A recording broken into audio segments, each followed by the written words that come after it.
दोस्तों 12 जुलाई को एग्जाम होने वाला है आपके आरपीएससी सेकंड ग्रेड भर्ती 2025 का। और अभी थोड़ी देर पहले ही जो है वो कोर्ट में सुनवाई थी पदों की वृद्धि को लेकर, जिसके चक्कर में फॉर्म को रीओपन करने की एक मांग चल रही थी बच्चों के द्वारा। और फॉर्म रीओपन से मतलब फॉर्म को रीओपन ना करना पड़े, इसके लिए रामनिवास मेहता जी जो कि सचिव है, उनके द्वारा जो पदों की संख्या में वृद्धि की गई थी उसको वापस कम कर दिया गया है। कितना क्या ये कम हुआ है उसके ऊपर हम ऑल ओवर बात करने वाले हैं। आरपीएससी सेकंड ग्रेड भर्ती जो 2025 की है, जिसका नोटिफिकेशन जुलाई 2025 में जारी हुआ था, उसकी कोर्ट की सुनवाई हुई है और उसमें पदों के अंदर कितनी जो है वो कमी हुई है उसके ऊपर हम ऑल ओवर बात करेंगे। यानी कि अब जो है वो कितने पदों पर भर्ती जो है वो होने वाली है, इसके ऊपर हम बात करेंगे। ये अभी अभी जो है वो आरपीएससी के द्वारा ये जो है वो शुद्धि पत्र जारी किया गया है, जिसमें अलग अलग जो है वो विषय के हिसाब से अलग अलग पदों को बताया गया है। और अब 9651 पदों के ऊपर यह भर्ती होगी।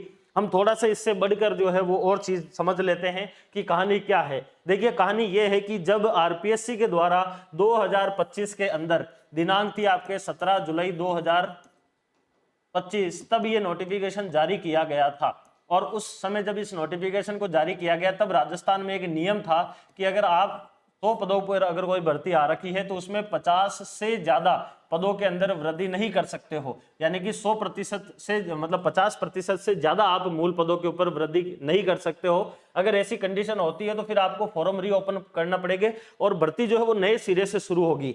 तो यहाँ पर चूंकि जुलाई 2026 के अंदर ही जो आरपीएससी के सचिव है रामनिवास मेहता जी, उनका रिटायरमेंट है और वो चाहते हैं कि इस भर्ती को सही समय के ऊपर करवाया जाए। 12 जुलाई से इसका एग्जाम डेट तक जो है वो सब कुछ शेड्यूल वगैरह सब कुछ घोषित हो रखा है। तो इन्होंने क्या करा था, मूल भर्ती जो है ये 6500 पदों के ऊपर आई थी जब प्रारंभ के अंदर इसको जारी किया गया। फिर आरपीएससी के द्वारा इसमें पदों में वृद्धि की गई थी, कितनी, 4037, जो वृद्धि लगभग 62% जा रही थी। अब चूंकि राजस्थान के अंदर 21 जुलाई की तारीख को 21 जुलाई 2025 को एक आदेश जारी होता है कि राजस्थान की भर्तियों में जो 100 पदों पर अगर कोई भर्ती आ रखी है पुरानी, तो उसके ऊपर आप 100 पद और बढ़ा सकते हो, यानी कि ऑल ओवर 100% तक आप वृद्धि कर सकते हो। ये नियम था। इन्होंने इस नियम के आधार पर जो है वो पदों में लगभग 62% की वृद्धि कर दी। बच्चे पहुंच गए कोर्ट, जिसका कारण था कि ये भर्ती जो है ये पहले की भर्ती है, 17 जुलाई की है, इस आदेश से पहले की भर्ती है, इसमें 50 से ज्यादा वृद्धि नहीं कर सकते। यहाँ पर 62 की वृद्धि हुई है। तो कोर्ट ने क्या कर दिया, इस चीज को खारिज कर दिया। कोर्ट ने खारिज किया। कोर्ट ने कहा कि भर्ती जो है वो पुरानी है तो आप 50% का नियम ही लागू कर सकते हो। अगर ये करना है तो फॉर्म को रीओपन करना होगा। तो ऐसी कंडीशन में रामनिवास मेहता साहब ने क्या कहा कि हम जो है वो इस 62% की वृद्धि को 62 नहीं करेंगे, इसको लगभग 50% के आसपास लाएंगे, जो कि 48.5% जो है वो इसमें वृद्धि की गई। यानी कि 6500 पदों के अंदर 48.5% की वृद्धि की गई। और उसके बाद में जो पदों में इसमें वृद्धि हुई वो 886 पदों के अंदर क्या हो जाती है, वृद्धि। यानी कि 886 प्लस आपके जो है, सॉरी एक मिनट, जो पदों के अंदर वृद्धि थी ये आपके इन 4037 होने थे, इसकी जगह पर कितनी वृद्धि करी, 3151 पदों की क्या करी, वृद्धि करी। 3151 पदों की वृद्धि होने के बाद में ये भर्ती जो पहले 4037 पदों के ऊपर बनकर 10,537 की बन रही थी, वो अब 9,651 पदों के ऊपर यह भर्ती बन गई है। यानी कि इन दोनों का अगर डिफरेंस देखा जाए तो 886 पद जो है वो क्या हो गए हैं, कम कर दिए गए हैं। इतने पदों की कमी हो गई है। ये विषयवार जो है वो कितना प्रभाव डालेगा, तो हिंदी की जो विषय है उसमें, या फिर विज्ञान वाले या फिर एसएसटी वाले जो है, इनको बहुत बड़ा नुकसान हुआ है। अगर हम बात करें सबसे पहले विज्ञान की, तो विज्ञान में जो मूल पद थे आपके 6500, उस 6500 में से 1355 जो पद हैं ये विज्ञान के हुआ करते थे। आरपीएससी ने बाद में जो है वो पद बढ़ाए और 4037 पद जो है वो इसके अंदर वृद्धि करी थी। तब यहाँ पर 905 पद जो है वो विज्ञान में बढ़े थे और 2260 पदों की विज्ञान की भर्ती बनी थी। लेकिन अब जो है वो यहाँ पर लगभग 22% की जो है वो इससे कमी कर दी यहाँ पर। और बड़ी हुई सीटों के अंदर जो कटौती की गई है वो कटौती कितनी हो गई, 229 पद जो है वो वापिस माइनस कर दिए इसमें से, और 2031 पदों के ऊपर जो है वो अब विज्ञान की जो है वो भर्ती होने वाली है।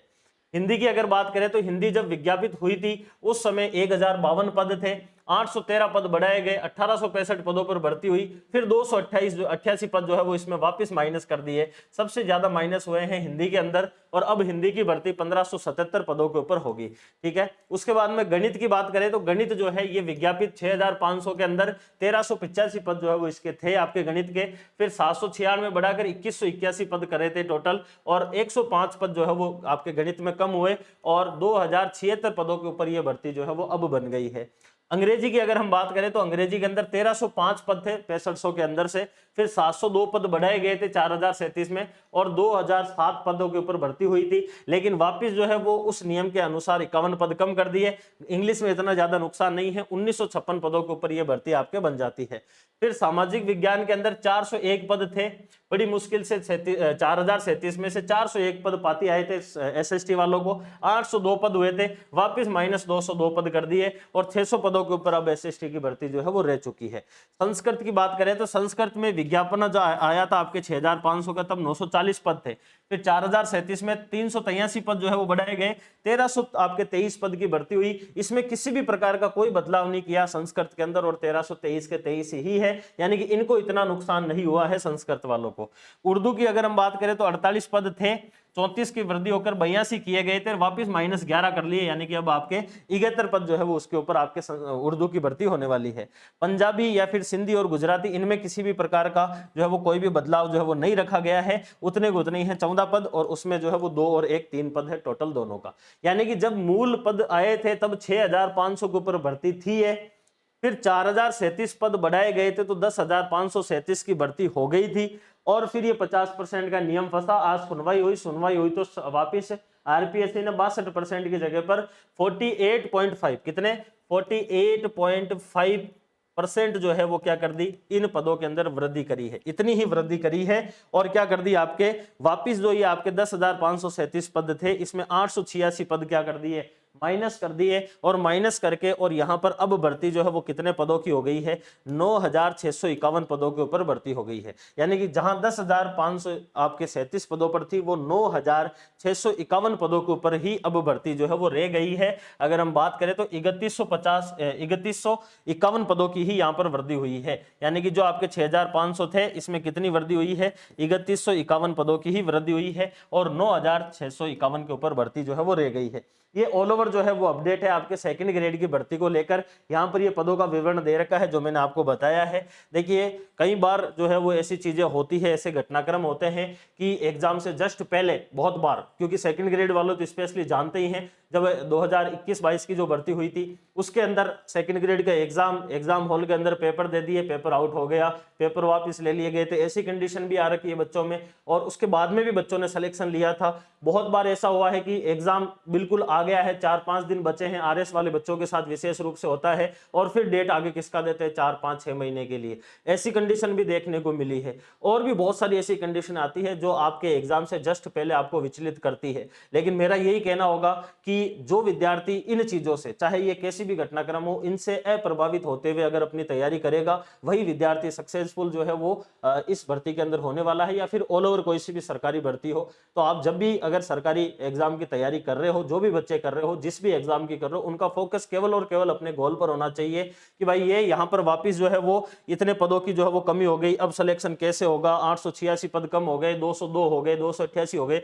अगर इतना सोचोगे तो फिर रियल के अंदर सिलेक्शन नहीं होगा, और इन 8-10 दिनों के अंदर जो आपकी कमी रही है, चाहे वो करंट अफेयर्स की हो, चाहे इंडिया इकोनॉमी की कमी हो, वर्ल्ड ज्योग्राफी हो, इंडिया ज्योग्राफी हो, साइकोलॉजी हो, जो भी आपकी विषय जिनके अंदर आपको थोड़ी और मजबूती चाहिए, अगर आप उनमें मजबूती करके जीके के पेपर को अच्छा करते हो, अपने सब्जेक्ट के पेपर को अच्छा करते हो, तो वैसे ही सिलेक्शन हो जाएगा। अभी थोड़े दिन पहले सेकंड ग्रेड का आपके जो है वो रिजल्ट आया था, मात्र 1000-1500 पदों के ऊपर वो भर्ती थी, और उस भर्ती के अंदर भी जो है बच्चे सेलेक्ट हुए थे, लेकिन कई सारे बच्चे नहीं हुए थे सेलेक्ट। लेकिन यहाँ पर तो भर्ती जो है वो आपके लगभग 10,000 के आसपास है, बहुत बड़ी भर्ती है।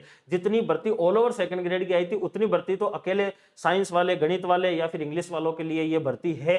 तो इसलिए आपको इसमें नेगेटिव ना सोच के पॉजिटिव होकर ही अपनी तैयारी को आगे बढ़ाना है, निरंतरता रखनी है, और अब लास्ट के 8-10 दिनों के अंदर इन छोटी छोटी न्यूज की वजह से ज्यादा डिस्टर्ब नहीं होना है। हाँ, ये बात थी कि जो बच्चे पदों के अंदर वृद्धि हुई है, जो हाल ही में बीएड करके आए हैं, उनको मौका नहीं मिला है, लेकिन ये है कि डीपीएससी हो रही है निरंतर रूप से और आपको आगे आने वाली भर्ती में मौका मिल जाएगा। इतना ज्यादा भी परेशान नहीं होना है। जो विद्यार्थी पिछले 1 साल से जो है वो तैयारी कर रहा है इस सेकंड ग्रेड की भर्ती, उसके लिए ये ज्यादा जो है वो आपके इंपॉर्टेंट है कि उनका एक बार इसमें सिलेक्शन होए। तो फिर भी मैं आप सभी को यही कहूंगा कि किसी भी प्रकार से आपको विचलित नहीं होना है, ज्यादा डिस्ट्रैक्ट नहीं होना है, फोकस्ड रहना है, उसी के ऊपर तैयारी जो है वो कंटिन्यू रखनी है। ज्यादा परिवर्तन नहीं हुआ है। हाँ, ये जरूर है कि हिंदी, विज्ञान और एसएसटी वालों के लिए थोड़ा ज्यादा नुकसान है, ठीक है, लेकिन फिर भी अगर आप तैयारी उस हिसाब से कर रहे हैं जिस हिसाब से पहले से चल रही है तो सिलेक्शन आपका वैसे निश्चित होगा और ज्यादा जो है वो इतना सोचना नहीं है। बाकी ऊपर वाले के ऊपर विश्वास रखना है, सिलेक्शन आपका होगा। और आपकी अगर कोई भी प्रतिक्रिया है तो आप कमेंट के अंदर लिख सकते हैं। फिलहाल इसको इतना ही रखते हैं। धन्यवाद, take care, all the best.